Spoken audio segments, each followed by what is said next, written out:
Ice cream किसको पसंद नहीं। हम सभी के पास आइसक्रीम से जुड़ी कोई ना कोई सुंदर यादें हैं। लेकिन ऑस्ट्रिया वियना के मिडलिंग शहर का स्लिकेरिया आइसक्रीम पार्लर से जिसने भी आइसक्रीम खाया वो दोबारा जिंदगी में कभी आइसक्रीम नहीं खाएगा, क्योंकि उस आइसक्रीम पार्लर की हंसमुख और सुंदर मालकिन ने आइसक्रीम के टब में इंसानों के टुकड़े भर कर रखे थे। ये है आइसक्रीम किलर केस। 6 सितंबर 1978 को मेक्सिको के एक परिवार में बेटी का जन्म होता है। वो थी एस्टीबलिस कैरांजा जबाला। उसे प्यार से घर वाले एस्टी बुलाते थे। एस्टी जब 5 साल की थी तब उसका परिवार मेक्सिको से स्पेन आकर बसता है। एस्टी पढ़ाई में बहुत अच्छी थी। वो चाहती तो कुछ भी बन सकती थी, लेकिन एस्टी को तो सिर्फ माँ बनना था। वो जल्द से जल्द शादी करके बच्चे करना चाहती थी। पहले एस्टी का रिश्ता एक लड़के से होता है। दोनों 5 साल तक प्यार के रिश्ते में रहते हैं। एस्टी पढ़ाई के बाद शादी करके घर बसाना चाहती थी, लेकिन उसका प्रेमी को इन सब में कोई दिलचस्पी नहीं था। अपने प्रेमी से अलग होने के बाद मानो एस्टी का अंदर का साइकोपैथ जाग गया था, क्योंकि एस्टी अपने एक्स बॉयफ्रेंड से नफरत करने लगी थी और उसका कार का ब्रेक फेल करके उसे मार डालना चाहती थी। लेकिन अचानक एस्टी अपना प्लान बदलती है और जर्मनी चली जाती है।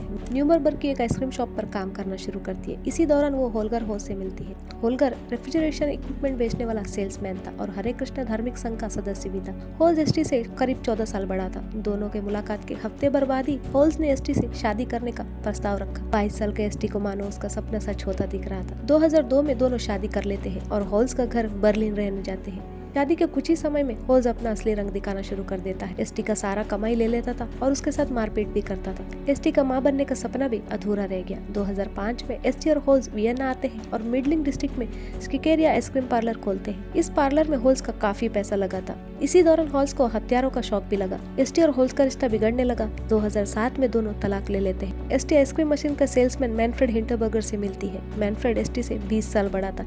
तलाक के बाद भी आर्थिक तंगी के चलते एस्टी और होल्स एक ही अपार्टमेंट में रहते थे। 27 अप्रैल 2008 के शाम को एस्टी आइसक्रीम पार्लर से अपना काम खत्म करके घर लौटती है। मैनफ्रेड से मिलने जा रही एस्टी का होल्स मजाक उड़ाता और ताने मारता है। वो कहता है, एस्टी तुम्हें तो उम्मीद छोड़ देनी चाहिए, तुम कभी मां नहीं बन पाओगी। ये सुनकर एस्टी गुस्से से तिलमिला उठती है। वो पास ही पड़ी होल्स का गन उठाती है और होल्स के सिर पर 3 गोली मारती है। होल्स जिस चेयर पर मरा था उसी चेयर पर उसका शव अगले कुछ दिनों तक पड़ा रहा। पहले तो एस्टी ने होल्स का शव को आग लगा के जलाने की कोशिश की। छोटा सा अपार्टमेंट तुरंत ही धुएं से भर गया। फायर डिपार्टमेंट के लोग भी आए। एस्टी ने मैंने किचन में कुछ जलाया और इस वजह से धुआं है बोलकर उन्हें वापस भेज दिया। कुछ दिन बाद एक बड़े से आरी से होल्स का सड़ता हुआ शरीर का टुकड़े करती है। उन टुकड़ों को प्लास्टिक बैग में भरकर उन्हें आइसक्रीम के फ्रीजर में जमा देती है। सारे टुकड़ों को अपने आइसक्रीम पार्लर के नीचे बेसमेंट में कंक्रीट भर के रखती है। जिसने भी होल्स के आते पते के बारे में पूछा, एस्टी उन्हें होल्स हरे कृष्ण संघ के साथ इंडिया गया है और वहीं रहेगा कहती थी। होल्स के कत्ल के बाद एस्टी मैनफ्रेड के साथ रहने आ जाती है। नया प्यार भी ज्यादा दिन नहीं टिक पाया। कुछ समय बाद एस्टी को मैनफ्रेड का दूसरे औरतों के साथ रिश्ते का पता लगता है।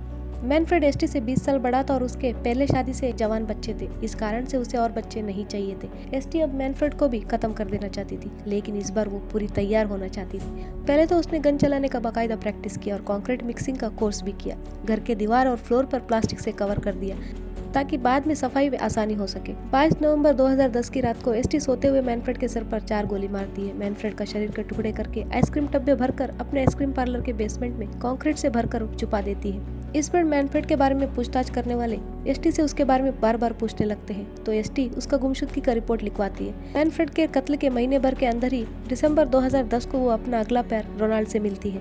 6 जून 2011 को एस्टी का आइसक्रीम पार्लर वाली बिल्डिंग की एक शॉप में पानी का पाइप टूट जाता है और उसे रिपेयर करने के लिए प्लम्बर को बुलाया जाता है। प्लम्बर को बेसमेंट में जाते ही उन्हें वहाँ पे एक हैंडगन और 3 कंक्रीट भरे हुए फ्रीजर और कुछ फूलों के गमले मिलते हैं। एक फ्रीजर में से इंसानी पैर बाहर निकला हुआ था। तुरंत पुलिस बुलाया गया और 2 आदमियों का लाशों के टुकड़े बरामद किए गए। दूसरे दिन एस्टी को इस बारे में पता चलता है और वो ऑस्ट्रेलिया से इटली भाग जाती है। लेकिन 10 जून को एस्टी को इटली पुलिस पकड़ लेती है। अरेस्ट के दिन ही एस्टी को पता चलता है कि वो अपने तीसरे प्रेमी रोनाल्ड से मां बनने वाली थी। एस्टी का सपना तो पूरा हो रहा था, लेकिन अंधेरे में। 11 जनवरी 2012 को एस्टी जेल में ही अपने बेटे को जन्म देती है और उसे तुरंत ही रोनाल्ड को सौंप दिया जाता है। जेल के साइकियाट्रिस्ट यानी मनोचिकित्सक ने एस्टी को विशेष रूप से खतरनाक बताया और मौका मिलने पर फिर से खून करने के लिए तैयार महिला बताया। 5 सितंबर 2012 को एस्टीबालिस करांजा को कत्लों के लिए दोषी ठहराया गया। एस्टी को तो इस कत्लों के लिए कोई पछतावा नहीं था। 22 नवंबर 2012 को एस्टी को आजीवन मानसिक अस्पताल में गुजारने की सजा दिया गया। नवंबर 2014 में एस्टी ने अपने जीवन पर आधारित एक किताब लिखा, my 2 lives the real story of ice lady. नवंबर 2017 में एस्टी को अन्य महिला कैदियों के लिए खतरनाक माना गया और उसे औरतों के जेल से हटाकर ऑस्टिन के सिर्फ आदमियों वाला जेल में रखा गया। अलविदा।